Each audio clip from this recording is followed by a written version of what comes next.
শুভেচ্ছা দর্শক, সকলকে আমন্ত্রণ জানাচ্ছি প্ল্যানেটারি হেলথ একাডেমি সুরক্ষায় প্রতিদিনের আজকের আয়োজনে পাওয়ার্ড বাই ইউনিকো হসপিটালস। দর্শক, আমাদের এই ষড়ঋতুর বাংলাদেশে ঋতুভেদে যেমন প্রকৃতিতে পরিবর্তন আসে, তেমনি আমাদের রোগ ব্যাধিতেও কিন্তু নানান বৈচিত্র্য আছে। এখন যেমন বর্ষাকাল, আমরা দেখছি যে জ্বর, কাশি, ঠান্ডা এবং কখনো কখনো এর সাথে তীব্র ব্যথা, এই উপসর্গগুলো দেখা দিচ্ছে। এই ধরনের উপসর্গ দেখা গেলে কি চিকিৎসা ব্যবস্থা নিতে হবে এবং কখন কোন ওষুধ ব্যবহার করতে হবে, তা নিয়ে কিন্তু আমাদের সাধারণ মানুষের ভেতরে সচেতনতা দরকার। একই সাথে আমাদের যারা চিকিৎসা দিচ্ছেন তাদেরও এ বিষয়ে তাদের বিশেষজ্ঞ যে জ্ঞান আছে সেটিকে সঠিকভাবে ব্যবহার করতে হবে। আজ আমরা এই বিষয়গুলো নিয়ে কথা বলবো। আমাদের আলোচ্য বিষয় জ্বর, কাশি, ঠান্ডা ও ব্যথা কি করবেন। এ বিষয়ে কথা বলার জন্য আমাদের সাথে একজন বিশেষজ্ঞ স্টুডিওতে উপস্থিত আছেন। আমাদের সাথে যুক্ত হচ্ছেন প্রফেসর ডাক্তার খাজা নাজিমউদ্দিন। তিনি সিনিয়র কনসালটেন্ট ইন্টারনাল মেডিসিন ও ডায়াবেটোলজি, ইউনিকো হসপিটালস, ঢাকা, এবং তিনি সাবেক বিভাগীয় প্রধান ও professor of medicine, BIRDEM. Doctor Khaja Nazimuddin, স্বাগত আমাদের অনুষ্ঠানে। Thank you. আমরা যেটা বলছিলাম যে সময়ের সাথে সাথে আমরা দেখি ঋতুভেদে নানান অসুখ বিসুখ আমাদের দেশে আসে। এখনকার সময়ে যখন আপনারা রোগীদেরকে দেখেন, প্রতিদিনকার যে প্র্যাকটিস, সেখানে কি কি রকমের অসুখ সবচেয়ে বেশি চোখে পড়ছে রোগীদের ভেতর? প্রথমেই আপনাকে ধন্যবাদ, ইউনিকো হাসপাতালকে ধন্যবাদ এবং প্ল্যানেটারি হেলথ একাডেমিকে ধন্যবাদ। সবাইকে আমি অভিনন্দন জানাই এটা বাস্তব প্র্যাকটিক্যাল জিনিস নিয়ে আলাপ করার জন্য। আমরা প্রতিদিন প্র্যাকটিসে সব ডাক্তারই পাই, আমিও তো পাই, তো মেডিসিনের ডাক্তার। জ্বরের রোগী অধিকাংশই আসে। জ্বরের সাথে কেউ বলে ঠান্ডা লাগছে, কেউ বলে কাশি হয়েছে, গা হাত পা ব্যথা আছে, এরকম থাকেই। এখন জ্বর হলে আমরা কি করি, কি করা উচিত? সত্য কথা বলতে কি, জ্বর মানে একটা উপসর্গ, জ্বর তো কোনো অসুখ না। জ্বরের একটা কারণ থাকে, তো ডাক্তারের ইন্টেনশন থাকবে কারণটা বের করা, আর রোগীর ইন্টেনশন থাকবে উপসর্গ তো উপশম হওয়া যত তাড়াতাড়ি সম্ভব। তো উপসর্গের জন্য বেস্ট হলো প্যারাসিটামল এবং ওয়ানলি ওয়ান মেডিসিন প্যারাসিটামল। আপনি 60 থেকে 100 মিলিগ্রাম পার কেজি দিতে পারেন, দিয়ে দিনে 4 বার করে দেবেন, 4 বারে বেশি দেবেন না, দিয়ে জ্বর নামায় রাখবেন। জ্বর কিভাবে নামাবেন, কতটুকু নামাবেন? আপনার নর্মাল 98 করা কোনো দরকার নেই, 100 বা 101 থাকলেই কমে এলো, কারণ এই জ্বর তো চলে যাবে। 4 দিন বেশি জ্বর সাধারণত ভাইরাল ফিভার থাকে না। যেটা আমরা বলছিলাম, জ্বরটা নামাইলাম। এখন জ্বর আর কিভাবে নামায়? 100 লোকের জ্বর 102, 4 প্যারাসিটামল খেয়ে যাচ্ছে না, 103, 4 খুব ভয় পেয়ে গেছে। অনেক কায়দা, 104 যখন উঠে মানুষ কিন্তু ভয় পেয়ে যায়, অনেক রকম কায়দা আছে। আগে আমরা দেখছি, এখনো দেখি। আমি জাস্ট প্র্যাকটিক্যাল কথা বলি। আমি সৌদি আরবে চাকরি করতাম, ইমার্জেন্সি বিরাট রুম, জ্বর 106। ডাক্তার সাহেব প্যারাসিটামল 2-3টে দিতে জ্বর যায় না। তখন আমি তো একটা ঘরে নিয়ে গেলাম, ছোট ঘর যেখানে এসি আছে। আচ্ছা, জ্বর নেওয়ার সাথে সাথে জ্বর নেমে গেল, এসি রুমে নেওয়ার সাথে। সো এটা একটা পথ। আরেকটা হলো যে ওখানে গরমের দেশ, জ্বর বেশিই হতো, একটা স্যালাইন দিলে জ্বর তাড়াতাড়ি নেমে যেত। আর আমরা মানে স্যালাইন যেটা ইনজেকশন আকারে, ইনজেকশন স্যালাইন দিই। আমরা যেটা করি সেটা হলো গা ধোয়াই দেই, মাথায় পানি দেই, এগুলো সবই করি। জুস খাওয়াই, পানি খাওয়াই। ডিহাইড্রেশন যদি প্রিভেন্ট করতে পারি তাহলে কিন্তু জ্বর নেমে যায়। তাহলে জ্বরের জন্য প্যারাসিটামল দিলাম, কিন্তু এক্সেস দেওয়া যাবে না। এক্সেসের গল্প বলি। জি, আমাদের এই জায়গাটা একটু আসি যে এই যে প্যারাসিটামল কেন্দ্রিক যে চিকিৎসা ব্যবস্থাপনা, এটা তো স্বাভাবিক একদম। আমাদের দেশেও অনেকে কিন্তু নিজেও যখন জ্বর হয় সেটা দিয়ে শুরু করে এটা। কিন্তু প্যারাসিটামলও ব্যবহারের ক্ষেত্রে যে মাত্রা, সেটাও কিন্তু একটা খুব গুরুত্বপূর্ণ বিষয়, যেটা আপনি বললেন যে এক্সেস দেওয়া যাবে না। কিন্তু আমি ওখানে যাওয়ার আগে একটুখানি জেনে নিতে চাই যে এখনকার সময়ের যেই জ্বর যেটা নিয়ে আসছে, সেটার তীব্রতা বলেন অথবা এর সাথে অন্যান্য যেসব উপসর্গ, যেমন ব্যথা বা অন্যান্য যেসব উপসর্গ, এগুলো কি অন্য সময়ের তুলনায় একটু ভিন্নতা পাচ্ছেন আপনারা? মানে অনেক রোগী কিন্তু দেখছি যে অনেকে বলছে, এখন আমরা যেটা পাচ্ছি সত্যকার অর্থে জ্বরের সাথে অধিকাংশ রোগেরই ঠান্ডা, ব্যথা এগুলো থাকে। তো এমনি জ্বরের সাথে গা ম্যাজ করা ব্যথা এটা থাকে, কিন্তু ইদানিং যেটা পাচ্ছি সেটা জ্বর চলে যাওয়ার পরে ব্যথা। আচ্ছা, এটা আসলে বেশি ব্যথা, অনেক ব্যথা, অনেকের গিরা ফুলে যায়, দেখলে মনে হয় রিউমাটয়েড আর্থ্রাইটিস হয়েছে। আচ্ছা, দেখলে মনে হয়, অথবা অনেক সময় আমাদের চিকুনগুনিয়া হয়েছে। সকল বয়সেরই নাকি একটু বিশেষ বয়স্ক? সব বয়সের। বেশি বয়সের লোকে সাফার করে বেশি, কারণ এদের মনে হয় যে সহ্য ক্ষমতা কম। যাক, কিন্তু এটা অনেক ব্যথা, এটা আমি ডাক্তার হিসেবে বলবো আসলে অনেক পেন, অনেক। তো এটা কিন্তু এবার আমরা বেশি পাচ্ছি। তো অনেকেরই চিকুনগুনিয়া না, খুব অধিকাংশই চিকুনগুনিয়া না, অনেকেরই ডেঙ্গুও না, প্রবাবলি এটা ডিফারেন্ট ভ্যারাইটি। আচ্ছা, তার মানে অন্য কোনো ভাইরাস থাকতে পারে, কিন্তু এখন এদের জন্য কি করব? হ্যাঁ জি, জ্বর থাকা অবস্থায় যদি ব্যথা থাকে প্যারাসিটামলই চিকিৎসা, please don't go to other medicine. আচ্ছা এনএসআইড দিবেন না, ভোল্টারেন দিলেন, আগে কি আরেকটা ওষুধ পাওয়া যেত সেটা কি ভুলে গেছি আমি, দিলেই লিভার প্রবলেম হইতো। তা আমি এক রোগীর একদিন দেখছিলাম সে ভোল্টারেন সাপোজিটরি নিয়েছে, অ্যাকিউট রেনাল ফেলিয়ার হয়ে গেছে জ্বরের মধ্যে। আর একটা দেখছে আমার এক ডাক্তারের ছেলে, সে মেডিকেল স্টুডেন্ট, জ্বর নামাতে গিয়ে অনেক প্যারাসিটামল, তার সে লিভার ফেলিয়ার হয়ে মারা গেছে। সো এই জায়গায় হলো আপনি যে কথাটা বলছেন সুন্দর করে, জ্বর হয়েছে প্যারাসিটামল কতটুকু দেবেন, 4 গ্রামের বেশি যাবেন না, আচ্ছা 4 বারের বেশি দিয়েন না। এবং ওই যে ডোজ বাচ্চাদের বেলায় 650 to 100 milligram per KG per dose. এটা সেক্ষেত্রে এটা আমাদের দেশের প্রেক্ষিতে, আমাদের দেশে যে ওষুধ পাওয়া যায়, যেটা যে ট্যাবলেট ফরম্যাটে যেটা পাওয়া যায় প্যারাসিটামল, সেটা কয়টি তাহলে একদিনের কয়টার বেশি 500 মিলিগ্রাম ট্যাবলেট পাওয়া যায়, 500 মিলিগ্রাম 8টা দিতে পারে, 8টার বেশি একদিনে যাওয়া যাবে কোনো মতেই না, কোনো মতে 2টা করে 4 বার। আমি তো তা দিই না, আমি 1টা করে 4 বার দিয়ে বসাই রেখে সেটাই আমি বলে দিই যে আপনার জ্বর কমবে, পানি খান বেশি করে, জ্বর যাবে, নিশ্চিন্ত থাকেন। এখন গা ম্যাজ করলেও কিন্তু প্যারাসিটামল দিতে হয়, তখন গায়ে ব্যথা বেশি নেই, তখন জ্বর বেশি নেই, তখন কিন্তু দিলে ভালো লাগে। আরেকটা হলো যে নাক দিয়ে পানি ঝরে, চোখ দিয়ে পানি ঝরে, ঠান্ডা লাগে, রোগী এসেই বলে ঠান্ডা, আমার নাক বন্ধ, অ্যান্টিহিস্টামিন দিলে কাজ হয়। অ্যান্টিহিস্টামিন বেশি নেয়, সিঙ্গেল ডোজ যেগুলো আছে ওগুলো আপনি দিয়ে দেন, কোনোটাই বেশি দেবেন না, ধরে রাখবেন 4 দিন। আচ্ছা সব ভাইরাল ফিভারই 4 দিনে যাবে। আচ্ছা 4 দিনে না গেলে বুঝবেন অন্য কিছু হয়েছে, তখন সেটা আমরা অন্য ব্যবস্থায় যাব। তো 7 দিনের মধ্যে ভাইরাল ফিভার চলে যাবেই, না গেলে আপনাকে অন্য ফিভার ভাবতে হবে। আমাদের যেমন টাইফয়েড আছে, টাইফাস আছে, 7 দিন পরে এটা ভাবতে, আবার 2 সপ্তাহ 3 সপ্তাহ পরে অন্য রোগ ভাববেন। 3 সপ্তাহ পরে কিন্তু টাইফয়েড ভাবা ঠিক না, তখন কালাজ্বর, এখন তো কালাজ্বর হয় না, ম্যালেরিয়া ভাববেন। 1 মাস হলে কাশি টাশি আছে তখন টিবি ভাববেন।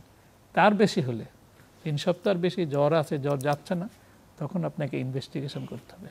এটাকে আমরা বলি পাইরেক্স অফ আননোন অরিজিন। সেই অরিজিন খোঁজার জন্য আপনাকে ইনভেস্টিগেশন। খুবই চমৎকার। আমার মনে হয় যে জ্বর কেন্দ্র করে যে এত কিছু বোঝা যায় বা সময়ের উপর বেস করে জ্বর ইজ লাইক ম্যাথমেটিক্স, সেটাই, you can bring out the cause. হ্যাঁ হ্যাঁ, জ্বর যদি আপনি এক্সপ্লেন করেন, এক্সপ্লেনেশন জান, কজ বের করতে হবে। আর যতক্ষণ কজ না পাবেন প্লিজ ডোন্ট ট্রিট।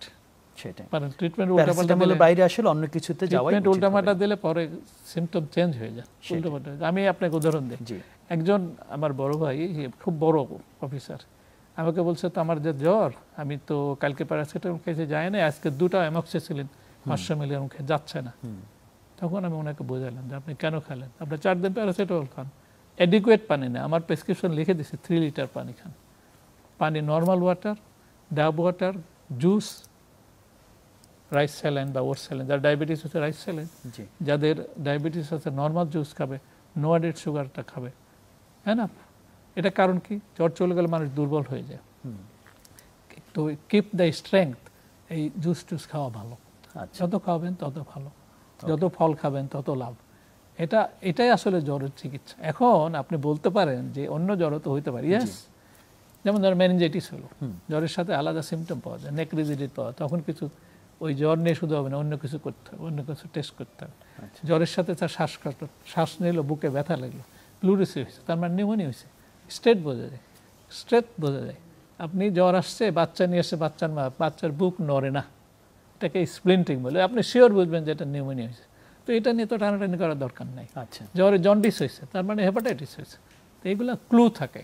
যে ডাক্তার, সে যদি চেষ্টা করে, he will find the clue. এখন একটা বিষয় এখানে দাঁড়ায় যে যখন আমাদের জ্বর হয়, তখন কিন্তু বেশিরভাগ সময় আমরা একটু অপেক্ষা করি, ডাক্তারের কাছে যাওয়ার ক্ষেত্রে কিন্তু আমরা অপেক্ষা করি, যে 3 দিন 4 দিন বললেন, অনেক মানুষই কিন্তু মনে করে যে 3 দিনের আগে ডাক্তারের কাছে যাওয়া দরকার নেই, বা যায়ও না অনেকে। তাহলে এই যে অন্য যেই জ্বর, যেটা নিউমোনিয়া হোক অথবা মেনিনজাইটিসের যেটা বললেন, ওই সম্পর্কিত জ্বরের ব্যাপারে মনে হয় আমরা একটু দর্শকদের আলাদা করে জানাতে না, এটা আপনি যা বলছেন ঠিক না, সবাই দেরি করে না। একই রোগী জিপির কাছে যায়, একজন কনসালটেন্টের কাছে, সুপার স্পেশালিস্টের কাছে যায়, চেম্বারে গিয়ে ভিড় করে। এটা আমাদের দেশে সবচেয়ে বড় খারাপ জিনিস। ঠান্ডা সর্দি কাশির জন্য আমার কাছে কেন আসতে হবে, তাই না? যে কোনো লোকের চিকিৎসা করতে, তো দয়া করে ডিসপেন্সারিতে গিয়ে ওষুধ নিয়ে এসে খাবেন না, এটা আমার অ্যাডভাইস। বেশিরভাগ ক্ষেত্রে কিন্তু যেটা বলছে যে ধরেন প্যারাসিটামলের উপরে সে নির্ভর করছে, সে বলছে যে আমি একদিন 2 দিন দেখছি নিজে, কিন্তু এটা ঠিক অনেকেই করে, এটা অনেকেই ঠিক করে, কিন্তু সেই ক্ষেত্রে কিন্তু আপনি যেটা বললেন স্পেশাল কেস, এটা বোঝা যায়। আচ্ছা, রোগী দেখলেই বোঝা যায়। যেমন একটা রোগী হাইলি টক্সিক থাকে, রোগী নিজে কিভাবে এটার ব্যাপারে বেশি সচেতন হবে? রোগীও অনেক সময় বলে যে ডাক্তার না, এই জ্বর অরিজিনাল জ্বর না, অর্ডিনারি জ্বর। আমাকে বলছে অনেক অর্ডিনারি জ্বর মনে হয় আমার, এই হচ্ছে। তখন বোঝা যায়, আর হলো যেগুলো রোগ, খারাপ রোগ, সেগুলো কিন্তু প্রথম থেকেই, যেমন ধরেন আমি বলতে পারি টাইফয়েডের একটা রোগী টক্সিক থাকে, প্রথমেই আপনার সাথে কথা বললে তাকে দেখে টেকে বুঝতে পারেন যে টাইফয়েড হতে পারে, একদম আপনি বুঝতে পারেন। যেমন ধরুন মিজেলসের একটা রোগী, আপনি র্যাশ দেখে বুঝতে পারবেন। মিজেলসের রস 4 দিনের দিন আসে, চিকেন পক্স প্রথম দিনে র্যাশ বেরোয়, এটা বোঝা ইজি, কঠিন না। টাইফয়েডের র্যাশ 7 দিনের দিন হয়, ডেঙ্গুর র্যাশ 6 দেখতে হয়, এগুলা বোঝা যায়। আমরা কি তাহলে এরকম বলবো যে ধরা যাক আমি জ্বরের একটু ডিফারেন্সিয়েট করার 2টা পাথ নেওয়ার চেষ্টা করছি। একটা হলো যে আমার শুধু জ্বর এবং ধরা যাক মাথা ব্যথা, একটু ঠান্ডা পানি পড়ছে, এটাকে আমি একটা ক্যাটাগরিতে রাখতে পারি। আর জ্বরের সাথে যেগুলো বললেন যে আমার শ্বাসকষ্ট হচ্ছে অথবা র্যাশ তৈরি হয়েছে, আমার ফুসকুড়ি উঠে যাচ্ছে অথবা লাল হয়ে যাচ্ছে স্কিন, বা দানা বলেন, এটাকে দানা বলে, হ্যাঁ দানা হলো, এরকম যখন অন্য কিছু নতুন কিছু সিমটম যেগুলো হয়তো সচরাচর জ্বরের সাথে থাকে না, এটা হলেই আমাদের আসলে একটু বেশি সতর্ক হতে হবে ডাক্তারের কাছে যাওয়ার ব্যাপারে, তখন অপেক্ষা না করাটাই ভালো। আমরা এখনকার কথা বলি, এখন আমরা জ্বর আসলে সব ডাক্তারই এটা ভাবে ডেঙ্গু কিনা, চিকুনগুনিয়া কিনা, করোনা কিনা। আপনি করোনা হলে কাশি থাকবে, করোনা হলে জ্বর থাকেই, 95% জ্বর থাকে, জ্বর ছাড়া করোনা হয় না। প্রথমে জ্বর থাকে, তারপরে ঠান্ডা কাশি সব থাকে প্রথমে, তারপরে গলায় ব্যথা হয়, তারপরে শ্বাসকষ্ট হয়। শ্বাসকষ্ট যখন হয় তখন বুঝবেন যেটা লাংসে চলে গেছে, সো এটা সিভিয়ার হচ্ছে। তার আগে কিন্তু খুব একটা ভয় নেই। ডেঙ্গু হলে প্রথমে বুঝতে পারবেন অন্য জ্বরের, অন্য ভাইরাস ফিভারের মতোই হবে, খুব বোঝা কঠিন। ডেঙ্গুতে র্যাশ বেরোয়, ডেঙ্গুতে র্যাশ অনেক রকম, সব রকম র্যাশই বেরোয়। প্রথম দিনে একরকম, দ্বিতীয় দিনে একরকম, তৃতীয় দিনে একরকম, কিন্তু টিপিক্যাল র্যাশ 6 ডেতে বেরোবে। আর ডেঙ্গুর র্যাশ জ্বর 6 দিনে বেশি থাকে না, কিন্তু ডেঙ্গুর রোগী উইক থাকে, এটা ভেরি ইম্পর্টেন্ট, বোঝা যায় যে রোগীর। আর ডেঙ্গুর কিছু সতর্কীকরণ সাইন আছে, সেটা যেমন পেটের ব্যথা, বমি হওয়া, পাতলা পায়খানা হয়ে যাওয়া, বিশেষ করে বাচ্চাদের পেটে হাত দিলে বোঝা শক্ত হয়ে গেছে, এটা ঝামেলা আছে, পেটের মধ্যে ব্লিডিং হয়েছে, তো এটা ডেঙ্গু হলে বোঝা যায়। তো এটা সবার না, এগুলো হলো 85 থেকে 90% হলো নর্মাল ক্লাসিক্যাল ডেঙ্গু। বাকি যে 25% তার হলো হেমোরেজিক ডেঙ্গু। হেমোরেজ মানে শুধু ব্লিডিং না, জ্বর প্লাস অন্য সিমটম। ডেফিনেশন হলো আপনার যদি জ্বরের সাথে প্ল্যাটিলেট কাউন্ট 1 লাখের কম হয়, তাহলে এটা ডেঙ্গু হেমোরেজিক ফিভার। এর আবার গ্রেড আছে, grade 1, grade 2, grade 3, grade 4, and 3 এবং 4 হলো ডেঙ্গু শক সিনড্রোম, এটা খুব সিভিয়ার। সো ডাক্তার তো এটা জানে, আপনিও যদি জানেন তাহলে সুবিধা। আপনার জ্বরের রোগী পেটের ব্যথা করতেছে, এত ওষুধ দিয়ে যায় না, মাস্ট ডাক্তারের কাছে যাবেনি। আর জ্বর আসছে, ডেঙ্গু সন্দেহ হচ্ছে, পানি খাওয়ান, 3 লিটার পানি আপনি এনশিওর করেন, শিওর ভালো। তো তা না পারেন স্যালাইন দিয়ে রাখেন, ওরপর 3 দিন 3টা স্যালাইন দিলে ও রোগী কোনোদিনও খারাপ হবে না, নেভার। সো এটা নেগলিজেন্সি যেন না হয়, এটা খেয়াল করার বিষয়।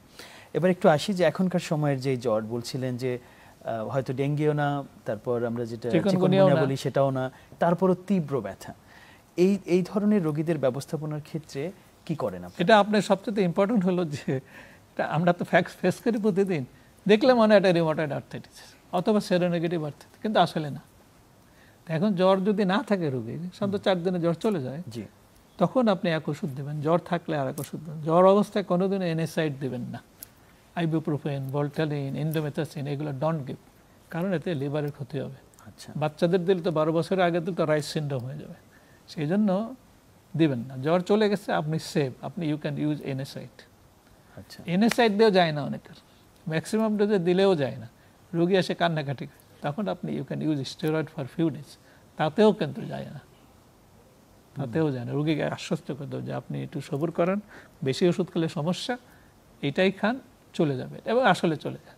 3 সপ্তাহ 1 মাস পরে চলে যায়, 2-1 3 মাসও থাকে। কিন্তু এগুলার হয় কি, এগুলার কিছু কিছু লোকের হয় সেরোনেগেটিভ আর্থ্রাইটিস, অ্যাঙ্কাইলোজিং স্পন্ডাইলাইটিস হয়, এটা কিন্তু হয়।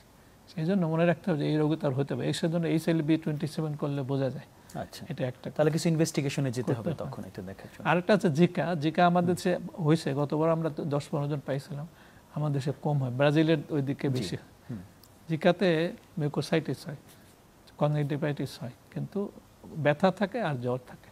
জিকা হলো মহিলাদের হলে বাচ্চা ডেভেলপমেন্টাল অ্যাবনরমালি হয়। আমরা দেখছি যে মস্তিষ্কের ডেভেলপমেন্ট যেটা মাথার শেপ পরিবর্তন হয়ে যায়, এটা একটা ভাইরাল ফিভার। এটা আমি আসলে আমাদের দেশে কম, এটা খুবই রেয়ার বোধহয়, অত বেশি পাওয়া যাচ্ছে। কিন্তু এটা আপনাকে বলে রাখে যে এটা সত্যিই হেডেক, জ্বর চলে গেছে কোনো খবর নেই, আসলে কথা বললে আমি বুঝি তাহলে আপনার এখন ব্যথা হচ্ছে, হ্যাঁ চরম ব্যথা, জ্বর 3 দিন 4 দিন আগে চলে গেছে তার, কিন্তু ব্যথা, সে ব্যথা নিয়ে আসে। এবং পা দেখলে ফুলে গেছে, বিশেষ করে পায়ের জয়েন্টগুলো ব্যথা এবং ফোলা। ব্যথা এবং ফোলা থাকলেই বোঝা যাবে যে এটা আর্থ্রাইটিস হয়েছে। শুধু ব্যথা, এটাকে আমরা বলি আর্থ্রালজিয়া, ঠিক আছে? তখন আপনার হেডেক শুরু হবে, কি হলো এটা। আপনি চিকুনগুনিয়া দেখলেন নেগেটিভ, আপনি আরএ টেস্ট করলেন নেগেটিভ, মানে গিরার ব্যথার যত সব নেগেটিভ, তখন তো মুশকিল। তখন ওইটাই কাজ, এনএসাইড দেবেন বা সেফ এনএসাইড দেবেন, আর হলো রোগীকে অ্যাসিওর করবেন। আচ্ছা, এনএসাইড যেটা, যে এই ধরনের ওষুধ যেটা বললেন কয়েকটা, ভলটেরিন অথবা আইবুপ্রোফেন জাতীয় যে ওষুধগুলো, এগুলো তো ওভার দ্য কাউন্টার কিনতে পাওয়া যায় অনেক সময়, রোগী কি নিজেই কিনে? ওভার দ্য কাউন্টার বাংলাদেশে সবই পাওয়া যায়। আপনি ওমিপ্রাজল পৃথিবীর কোনো দেশে ওভার দ্য কাউন্টার পাবেন না। আমাদের দেশে থেকে কিনে খাচ্ছে, জ্বর হলেই ওমিপ্রাজল খেলো। কিন্তু আমি নিজে বলি রোগীদের, আমি নিজে পেয়েছি আয়রন ডেফিসিয়েন্সি এর একমাত্র ওমিপ্রাজল খাইছে, নিজে পেয়েছি। আচ্ছা, এটা কি বলবো। তারপরে অস্টিওপোরোসিস, হাড্ডি নরম হয়, তারপরে কিডনি দুর্বল হয়, এটা কিডনির অসুখগুলো দেওয়াই যায় না, কিন্তু এরা কিনে খেয়ে যাচ্ছে। আর একটা ঘুমের ওষুধ, ডাক্তার সাহেব আমার তো ঘুম হয় না, ওষুধ দেয়। আমি বলি যে আমি নিজেও খাই না, আপনাকেও দিব না। পৃথিবীর কোনো দেশে without prescription you will get ঘুমের ওষুধ কিনতে দেওয়া যাবে না। সো এটা নাকে অভ্যেস করেন, কয়েকদিন ভালো থাকবেন, কিছু হবে না, আর লাগবে না। এটা হলো সত্যিকার অর্থে প্রবলেম আমাদের প্র্যাকটিস করে, because we do not follow the protocol. সেটাই, আমরা কেউই কোথাও কোনো চেম্বারে প্রোটোকল ফলো করি না। প্রোটোকল হয়তো আছে, আমাদের আছে না, ডেঙ্গুর ট্রিটমেন্ট প্যানেল আছে না, নির্দেশিকা আছে, আমাদের বানানো আছে, কিন্তু আমরা অনেকেই ফলো করি না, কিন্তু অন্য দেশে এটা করা হয়। সেটাই, এই জায়গাটা আমরা একটু আসবো, যে রোগীরা যাতে আশ্বস্ত হতে পারে, আরো অনেক বেশি বিশ্বাস নিয়ে তারা যাতে এই জিনিসগুলো ফলো করতে পারে, সেটার ব্যাপারে নিশ্চয়ই অনেক কিছু করণীয় আছে, আমাদের বাকি আছে। কিন্তু আরো দুটো অসুখ যেটা আমরা এখানে লিখছিলাম, ঠান্ডা, কাশি, যেটা অনেক সময় কিন্তু দেখা যায় যে তার শুধু নাক দিয়ে পানি পড়ছে, অত বেশি জ্বরও না, কিন্তু তার নাক দিয়ে পানি পড়ছে বা কিছু, অথবা তার কাশি হচ্ছে। এটা আপনার সুবিধা, নাক দিয়ে পানি পড়া আপনার ডিফারেন্স করার সুবিধা। জি, একটা হলো ঠান্ডা লাগছে ভাইরাসের জন্য, সেটা অ্যালার্জির জন্য। আচ্ছা, অ্যালার্জি সারা বছরে থাকে, একটা পেরিনিয়াল, একটা সারা বছরই থাকে, তার মাথায় অ্যালার্জি আছে। অ্যালার্জি মানে কি, একটা জিনিসে দিলে তার রিয়াকশন হয়। নাকে অ্যালার্জি হলে আমরা রাইনাইটিস বলি, চোখে হলে কনজাংটিভাইটিস বলি, সাইনাস হলে সাইনোসাইটিস বলি, লাংসে হলে অ্যাজমা বলি, আর চামড়ায় হলে আর্টিকেরিয়া বলি, তাই তো? তা আপনাকে একে ধরতে হবে অন্য জায়গায় আছে কিনা, অন্য কিছু আছে কিনা, তার শ্বাসকষ্ট হয় কিনা, সারা বছরই থাকে কিনা, তাহলে সেটা অ্যালার্জি। আচ্ছা, সেটা অ্যালার্জির কারণ খুঁজতে হবে।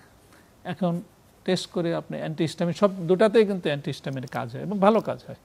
অ্যান্টিহিস্টামিনের কাজ হচ্ছে না, তখন আইজিইউ করে দেখলেন, বুঝবেন যে তার আসলে অ্যালার্জি আছে। তারপরে টিসি করে দেখবেন।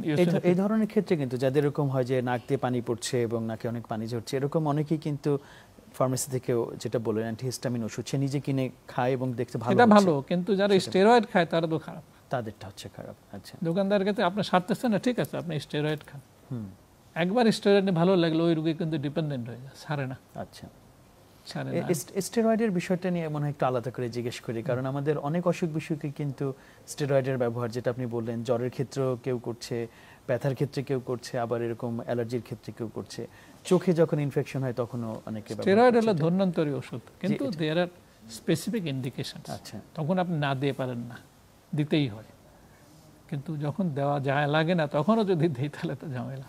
এটা কি আমাদের সাধারণ মানুষ কোনোভাবে বুঝতে পারবে যে এটা স্টেরয়েড ওষুধ, এটা নন স্টেরয়েড ওষুধ? যখন আমি ধরেন ফার্মেসিতে যাচ্ছি, গ্রামের একজন মানুষ ফার্মেসিতে গেল, সে কিন্তু ভাবলো আছে কে তাড়াতাড়ি ভালো করে দেয়, যেটা উনি বোঝার কথা না, সাধারণ মানুষ ভালো হওয়ার দরকার, সেটাই, উনি বারবার ওইটাই খেয়ে যাবে, এবং যখন বেকায়দা পড়বে তখন বড় ডাক্তারের কাছে আসবে। সেটাই, কখন বেকায়দা পড়বে তা জানেন?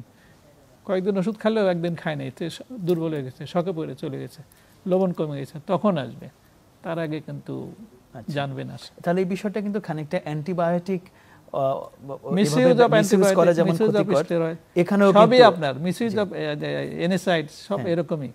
ইভেন আমি আপনাকে বলি, আপনার গিরার ব্যথা হয়েছে, ঠিক আছে, গিরার ব্যথা, আপনি ডাক্তারের কাছে গেছেন, সে যত বড় ডাক্তারই হোক, এক্সরে করে বললো যে আপনার গিরা ক্ষয় গেছে। আপনি এখন বলেন, আপনাকে যদি আমি বলি আপনার গিরা ক্ষয় গেছে, আপনি কি ভালো থাকবেন? কোনো মানুষ ভালো থাকবে? সজ্ঞানে বলবে আমার গিরাটা ক্ষয় হয়ে গেল? ব্যাপার তো তা না। ব্যাপার হলো আমার যেমন চুল পাকছে, গিরাও তো পাকছে। আমার বয়স হলে গিরার বয়স হয় না, আমার ক্যাটারাক্ট হলে বয়সে ক্যাটারাক্ট, আমার চশমা অ্যাডজাস্ট করে চলতে হয় না, তো গিরা অ্যাডজাস্ট করে চলতে হবে। ক্ষয় কেন যাবে? It is a degeneration, it is not destruction. সেই জন্য আমরা বলার সময় হিসাব করে বলা উচিত। এটা ডাক্তারদের কাছ থেকে এটা দায়িত্ব। ডিজেনারেশনের তো কত কিছু হয়। আপনি একটা মাজার হাড্ডি, একটা এক কোণা বাড়ে, একটা ভিতরে চলে যায়, একটা একটু নিচু হয়ে যায়, একটা ছোট হয়ে যায়, এটা হবেই বয়সের চেঞ্জ। এটা বেস্ট সলিউশনের রোগীকে বলতে হবে accept this, this has been given by the almighty. Symptom বেশি হলে সিমটোমেটিক ওষুধ খান। এখন আমাদের দেশে হয় কি, ব্যথা গেছে, এনএসআইড দিল, প্যারাসিটামল দিল, ক্যালসিয়াম দিল, ভিটামিন ডি দিল, বিসফসফোনেট দিল, কত রকম ওষুধ দিয়ে দিল, দেখা নাই শোনা নাই, সব দিয়ে দিল। এটা আমাদের কোনো প্রোটোকল নাই, এ হলো সমস্যা। আমরা রুগীরাও ক্রেজি হয়ে যায়, আরে ব্যথা হয়েছে, ক্ষয় গেছে, এটা ঠিক করতে হবে। গুগলস পড়লেই তো হয়, এখন তো সব কিছু আছে। সেটাই, আপনি এআই দিলেই তো হয় কি চিকিৎসা, এআই দিলে সাথে সাথে দিয়ে দেবে সব, কোনো সমস্যা নাই। এখানে চ্যাট জিপি আপনার লাগবে, কোনো ঝামেলা নেই।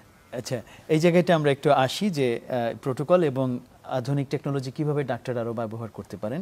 লাস্ট যে বিষয়টা, আমি কাশির জায়গাটা একটু আসি। অনেক সময় দেখা যায় যে শুষ্ক কাশি হচ্ছে অনেকদিন ধরে, কোনো জ্বর নাই কিছু নেই, কিন্তু দীর্ঘদিন ধরে কাশি, কিন্তু খুব অল্প অল্প করে তার কাশি হচ্ছেই চলছে আর কি, এরকম। এই কাশির সাথে কিন্তু আমরা অনেক সময় বলি দীর্ঘস্থায়ী কাশি, অনেক জটিল রোগের উপসর্গ হতে পারে। তাহলে এই জিনিসগুলো কিভাবে একজন সাধারণ মানুষ আলাদা করে? আপনি কাশি হলে কি ভাববেন? জি, কাশি হলে আপনার লাংসের অসুখ।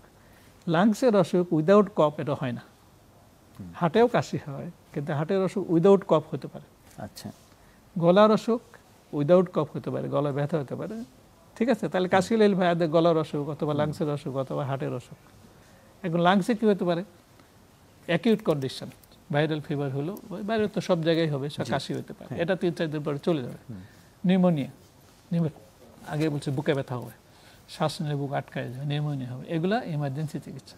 নিউমোনিয়ার চিকিৎসা শুধু এটা একটা অ্যান্টিবায়োটিক দিতে হয় না, আপনি এক্সরে করে একটা শ্যাডো পড়লে 2টা অ্যান্টিবায়োটিক দেবেন, সবসময় 2টা, একটা দিলে হবে না। আচ্ছা, গেল। এরপরে যেটা থাকবে, এটা কমন বেশি, সেটা হলো অ্যাজমা। রোগীকে অ্যাজমা বললে কিন্তু অ্যাকসেপ্ট করবে না, জি, কেউ স্বীকার করে না আমার অ্যাজমা হয়েছে। যদি বলে আপনার ফ্যামিলিতে আছে, তাও বলে না। এমন কোনো ফ্যামিলি নাই আমার মনে হয় যে অ্যাজমা নাই, এমন কোনো ফ্যামিলি নাই যে ডায়াবেটিস নাই, তাই না? সো এটা রোগীকে বলতে হবে আপনার একটা অ্যালার্জি আছে। আপনি কি করবেন? অসকালটেট করলে, স্টেথো দিলে বুঝবেন যে হ্যাঁ তার লাংসে শব্দ আছে। যখন শব্দ পেলেন তখন তো শিওর আপনি অ্যাজমার চিকিৎসা দেবেন। অনেকে করে কি, কাশি হয়েছে, ইনহেলার নিয়ে আসে, লাংস পরিষ্কার পাওয়া যায়, কিছুই পাওয়া যায় না, তখন বিপদ। তখন আপনাকে নিজের জাজমেন্ট নিতে হবে, নিয়ে যদি লাগে আপনি ইনহেলার দিয়ে দেবেন। তাছাড়া ক্রনিক কফ, অনেক দিন ধরে কাশি হচ্ছে, মন্টিলুকাস দেওয়া যেতে পারে। কাশির সাথে নাক সর্দি এটা ওটা আছে, কিটোটিফেন দেওয়া যেতে পারে, এগুলা কাজ হয়, ভালো কাজ হয়, কিন্তু রোগী বোঝাতে হবে আর রোগীরও বুঝতে হবে। আপনি দিয়ে দিলেন ইনহেলার, রোগী ইনহেলার নিতে জানে না, ঠিক মতো দেয় না, কাজ হবে না। তারপরে আপনি বললেন যে তাহলে একটা এক্সরে করি, খুব ভালো জিনিস, কিন্তু আপনার এটা কাশি হয়েছে 3 সপ্তাহ, মাস্ট একটা এক্সরে করবেনই। এক্সরে করলে নর্মাল পেলেন, তখন বুঝবেন যে এটা অ্যাজমা হতে পারে। আচ্ছা, এখন আপনি যেটা বলছেন প্রলংড কফ, একটা আছে কফ ভেরিয়েন্ট অ্যাজমা, এটা অ্যাজমাও না আবার কাশি, নর্মাল কাশিও না, কফ ভেরিয়েন্ট অ্যাজমা। এটাতে এই সব ওষুধ দিলেই কাজ হয়, সব ওষুধ দিলেই কাজ। আর একটা আছে, আপনি যখন দৈনন্দিন কাজে আপনি এসি দিয়ে ঘুমাচ্ছেন, আপনার গলা জমে গেছে, মিউকাস জমে গেছে, কাশি হবে, পানি খান, কাশি হলে পানি খান এবং অ্যাভয়েড করেন যে কন্ডিশনে, তখন এটা হবে। আর আমাদের দেশ তো, এটা তো কঠিন কথা বলা ঠিক না, আমাদের যে ওয়েদার, ঢাকা শহরের যে ওয়েদার, তাতে তো আপনার কাশি হতেই পারে। সেটাই, এটাই আমাদের এখানে এয়ার পলিউশনের যেটা বলেন, আপনি কি করবেন? আপনি মাস্ক ইউজ করেন, বেস্ট। এই করোনা এসে একটাই উপকার আমাদের হয়েছে, আমরা মাস্ক ইউজ করা। সেটাই, তাহলে এটা একটা চমৎকার বিষয় গেল। এই কাশি নিয়ে একটু শেষ প্রশ্নটা করি যে এই কাশির সাথে কিন্তু আমাদের টিবি যেটা, তারও একটা বড় সম্পর্ক আছে? এটা আমি ইচ্ছা করে বলি নাই, এটা কারণ এটা হলো একটু যে হ্যাঁ, টিবিতে একটা ডিকটাম আছে, 3 মাসের বেশি কাশি হলে বুকের এক্সরে করা, টিবি ধরা পড়বে। টিবি যদি সন্ধে হয় আপনার, যদি জ্বর থাকে, বিশেষ করে ইভিনিং রাইজ, সন্ধ্যার সময় জ্বর, রাত্রে গা ঘামে, আচ্ছা, নাইট সোয়েটিং, ওয়েট লস, 3টা জিনিস থাকলো এর সাথে জ্বর, বুঝবেন যে টিবি হওয়ার চান্স। আচ্ছা, তখন আমাদেরকে ওই স্ট্রিমে ডিরেক্টলি চলে যেতে হবে। তার সাথে যদি ডায়াবেটিস থাকে আরও চান্স। আচ্ছা, অনেক ধন্যবাদ ডক্টর খাজা নাজিমুদ্দিন। আমরা প্রায় শেষের দিকে, আমার মনে হয় যে যেই কথাটি আপনি বারবার আনছিলেন যে এই যে প্রোটোকলের কথাটা, যে আমাদের একটা নির্দিষ্ট নিয়ম মেনে একটা সিস্টেমের ভেতরে ট্রিটমেন্ট, প্রোটোকল নিয়ে আমার এই অভিজ্ঞতা বলি। আমার তখন 72 বছর বয়স, আমি রোগীদের কি বলি যে আপনার